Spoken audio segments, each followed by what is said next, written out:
آج بڑے افسوس کے ساتھ کہنا پڑتا ہے چھوٹی چھوٹی کچھ باتیں ہم لوگ ایسی کر گزرتے ہیں کہ دینی مذاکرے میں نہ بیٹھنے کی وجہ سے وہ بڑی باتیں ہو جاتی ہیں۔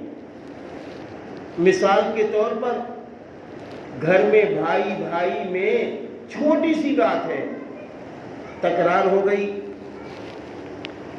یا شوہر بیوی میں تکرار ہو گئی، یا بہو و ساس میں تکرار ہو گئی، یا بیٹی اور ماں میں تکرار ہو گئی، چھوٹی سی بات ہے، کوئی بڑی بات نہیں ہے۔ اب وہ دونوں نے کہا جا میں تجھ سے بات نہ کروں گی، انہوں نے کہا میں بھی تجھ سے بات نہ کروں گی۔ جا بھائی میں تجھ سے بات نہ کروں گا، تو اس نے دوسرے بھائی نے کہا میں بھی تجھ سے بات نہ کروں گا۔ بات چھوٹی ہے، دونوں کہتے ہیں میں حق پر ہوں، میں حق پر ہوں۔ اب ایک دن گزر گیا، دونوں الگ ہیں، دوسرا دن گزرا، دونوں الگ ہیں، کوئی کسی سے بات نہیں کر رہا، تیسرا دن گزرا، دونوں الگ ہیں۔ اب سنیے ذرا، بات چھوٹی ہے لیکن نقصان کتنا بڑا ہے۔ اگر ہم دینی مذاکرے میں بیٹھتے تو قسم خدا پاک کی کبھی ایسے جملے نہ بولتے۔ سنیے کتنا بڑا نقصان۔ آپ صلی اللہ علیہ وسلم نے ارشاد فرمایا کہ جب کوئی شخص یعنی ایک مسلمان دوسرے مسلمان سے بات چیت بند کر دے اور ایک دن گزر جائے، 2 دن گزر جائے، 3 دن گزر جائے، 3 دن گزر جائے یا اس سے زیادہ ہو جائے، اب کیا ہوگا؟ اسی درمیان جمعرات بھی آئی، اسی درمیان پیر بھی آ گیا، یعنی دوشنبے کا بھی دن آ گیا ہے۔ تو آپ صلی اللہ علیہ وسلم نے فرمایا پیر کے دن، دوشنبے کے دن یعنی منڈے کے دن اور جمعرات کے دن اللہ کے حضور بندوں کے اعمال پہنچتے ہیں۔ اللہ تعالیٰ ان لوگوں کو جنہوں نے اللہ کی ذات میں شرک نہیں کیا ہے، اللہ تعالیٰ ان سب کے گناہوں کو معاف فرما دیتا ہے۔ اور جو 2 بندے یہ آپس میں تکرار کر کے طے کر چکے تھے ہم بات چیت نہیں کریں گے، اگر دونوں نے بات چیت نہیں کی ہے تو اللہ تعالیٰ فرماتے ہیں فرشتوں ان دونوں کے گناہوں کو معاف نہ کرنا، ان کو ان کی حالت پہ چھوڑ دو جب تک کہ آپس میں صلح نہ کر لیں۔ اب آپ بتائیے، اللہ میاں نے چھوڑ دیا، ابھی تو بھائی چھوٹا، اللہ میاں نے دونوں کو چھوڑ دیا، لڑائی ہو گئی، بھائی بھائی میں تکرار ہو گئی چھوٹی سی بات پر، نالی کی وجہ سے، پیسوں کی وجہ سے، اب لو دونوں کو چھوڑ دیا گیا، بتاؤ کتنا بڑا خسارہ ہوا۔ اور سنیے، یہ تو معمولی سا خسارہ ہے، ایک روایت میں یہاں تک ہے اگر 1 سال تک، میرے بھائیوں توجہ چاہوں گا، 1 سال تک مسلمان سے بات چیت نہ کرے، آپس میں تکرار کرتا رہے 1 سال تک، اور سال گزر گیا تو معلوم ہے کتنا بڑا اس کا نقصان ہوا۔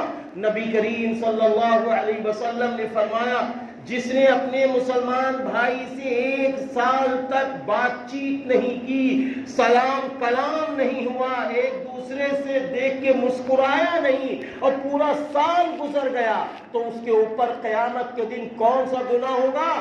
اگر کسی نے کسی کا قتل کر دیا ہے، جتنا گناہ قتل کرنے پہ ملتا ہے اتنا ہی گناہ نبی نے فرمایا جو 1 سال تک اپنے مسلمان بھائی سے بات نہ کرے اتنا ہی بڑا گناہ اس شخص کو ملے گا، سزا ملے گی جس نے اپنے بھائی سے بات نہیں کی۔ غصے میں ماں زندگی چھوڑ دی، جنازے میں نہ آنا۔ ارے یار یہ جملہ تو کہنا ہی نہیں چاہیے، اما ابھی جب تک زندہ ہیں تب تک تو ہم جسم کے مالک ہیں، اور دنیا میں بھی اللہ تعالی ہمارے آپ کے جسم کا مالک ہے، اور ہم مر گئے تو اللہ کی امانت اللہ کے پاس جائے گی، اور ہم بات کا بھی بول کے جا رہے ہیں۔ تو سوچئے نبی صلی اللہ علیہ وسلم نے فرمایا، کیا فرمایا؟ 1 سال تک اگر کوئی مسلمان کسی مسلمان سے بات چیت نہ کرے تو اس کا اتنا بڑا گناہ ہے جو قاتل کا گناہ ہے، سزا ہے، وہی سزا اس شخص کو ملے گی۔ کتنا بڑا نقصان ہو گیا۔ آس پاس لوگوں کی جھگڑے دیکھ لیجیے آپ، کتنے سال چل جاتے ہیں، گھر جہنم بنا پڑا ہوا ہے۔ کہاں سے برکتیں آئیں گی، کہاں سے رحمتیں آئیں گی، کہاں سے اللہ کی مدد آئے گی، کہاں سے اللہ کی نصرت آئے گی، جب اللہ تعالیٰ اتنی بڑی سزا اس کے لیے تیار کیے بیٹھا ہے جو اللہ کی نافرمانی کر رہا ہے۔ اور اگر کسی شخص نے پہل کر لیا، آخری بات سن لیجئے، آپ صلی اللہ علیہ وسلم نے فرمایا کسی شخص میں کسی شخص کے تعلقات ٹوٹ گئے، قطع تعلق ہو گیا، 1 دن قطع تعلق رہا، 2 دن قطع تعلق رہا، 3 دن قطع تعلق رہا، اور اس میں سے ایک شخص نے کیا کیا؟ نہیں یار ہم سے غلطی ہو گئی ہے، چلو ہم اپنے بھائی سے مل لیتے ہیں، ہم سے غلطی ہو گئی۔ تو جو شخص ملنے آیا ہے اور وہ مل کر اپنے بھائی کو سلام کر رہا ہے تو 3 دن تک جو قطع تعلق کا گناہ تھا وہ کفارہ بن جائے گا، اللہ کے وہ پکڑ نہیں ہوگی۔ اور آگے سنیے، جس نے ملنے میں پہل کی اور سلام کیا تو سنیے، اگر سامنے والے نے جواب نہیں دیا تو اللہ کے رسول صلی اللہ علیہ وسلم فرما رہے ہیں کہ اس بندے کے سلام کا جواب فرشتے دیں گے، اور جو اس نے جواب نہیں دیا ہے اس کا جواب شیطان دیتا ہے۔ پتہ چلا 3 دن میں اگر ناجائز آپس کے تعلقات خراب ہو گئے اور کوئی بات چیت انبن ہو گئی، ایک آدمی نے کہا لاؤ جا کے جلدی پہل کر لے، اور پہل کرنے میں اس نے جواب نہیں دیا تو نقصان کتنا بڑا ہوا، وہ شیطان کی طرف چلا گیا، اور جس نے پہل کیا وہ رحمان کی طرف چلا گیا۔ اللہ تعالیٰ میری بھی مدد فرمائے، آپ سب کی مدد فرمائے۔ میرے پیارے مسلمان بھائیوں، میں اپیل کرتا ہوں، وہ بہت اچھا انسان ہے جو 2 لوگوں کی لڑائی میں صلح کرا دے، جو 2 لوگوں کے تعلقات میں صلح کرا دے۔ اگر گھر میں اللہ نہ کرے ساس بہو میں کچھ ہو، دونوں کی باتیں سنو، صلح کرا دو، آپس میں کوئی تعلقات وہ ہو جائیں، دونوں کی باتیں سنو، صلح کرا دو۔ صلح کرانے والا بندہ اللہ کو بہت پسند ہے، وہ بھی جنت میں جانے والے بن جائیں گے۔ اور اللہ نہ کرے نبی صلی اللہ علیہ وسلم نے فرمایا کہ اگر 3 دن اس سے زیادہ تعلقات ٹوٹے رہے تو معلوم کیا ہے، اگر اس حال میں دونوں مر گئے تو جنت میں داخل نہ ہوں گے۔ وہ اللہ کی رحمت ہے، جس کو چاہے جنت میں داخل کر دے۔ اللہ تعالی ہم سب کو ایک دوسرے سے محبت کرنے والا، بڑوں کا اکرام کرنے والا، چھوٹوں پہ شفقت کرنے والا بنا دے۔ وآخر دعوانا ان الحمد للہ رب العالمین۔ بھائی سنت پر